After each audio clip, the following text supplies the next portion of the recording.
En prélude à l'ouverture du Forum de l'économie sociale et solidaire qui doit se tenir ici à Bordeaux du 29 au 31 octobre 2025, une conférence de presse a regroupé les élus locaux de la région et de la ville de Bordeaux pour revenir un peu sur la situation des préparatifs. Selon Pierre Urmic, maire de Bordeaux et président du GSF, la 7e édition du Forum mondial de l'économie sociale et solidaire n'a pas atteint les objectifs escomptés, tant sur le plan financier que sur celui du soutien de l'État central. Le rapport de la Cour des comptes de septembre 2025, consacré au soutien public à l'ESS,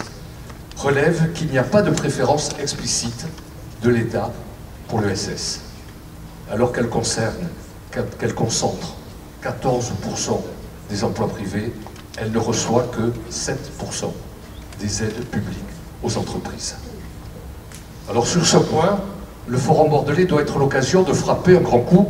pour ne pas dire de mettre le poing sur la table et de montrer que l'ESS, ça marche et qu'il est indispensable de la soutenir.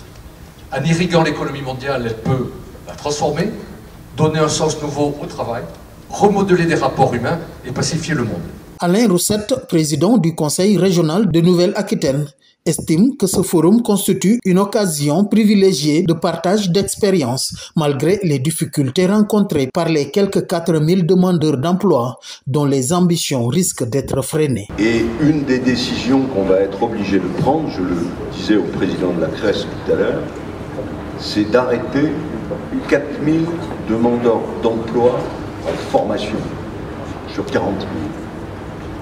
4000 demandeurs d'emploi. Je n'arrive pas à comprendre comment un esprit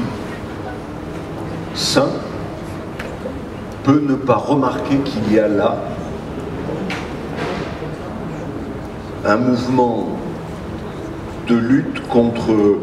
le vivre ensemble. Selon Jean-Luc Glaise, président du conseil départemental de la Gironde, la promotion de l'économie sociale et solidaire restera au cœur des priorités de ce forum. Au travers de ce forum, nous avons à défendre collectivement l'économie sociale et solidaire parce qu'elle est aujourd'hui une nécessité, un impératif pour la prise en charge des personnes et pour l'accompagnement et la production d'un certain nombre d'actions publiques déléguées et qu'il faut impérativement nous battre collectivement pour défendre cette économie différente, mais fondamentale pour notre pays. D'ores et déjà, les premiers jalons de cette 7e édition de l'économie sociale et solidaire sont posés par les autorités territoriales de Bordeaux, qui se fixent pour objectif de mobiliser plus de 2500 participants. Cette année,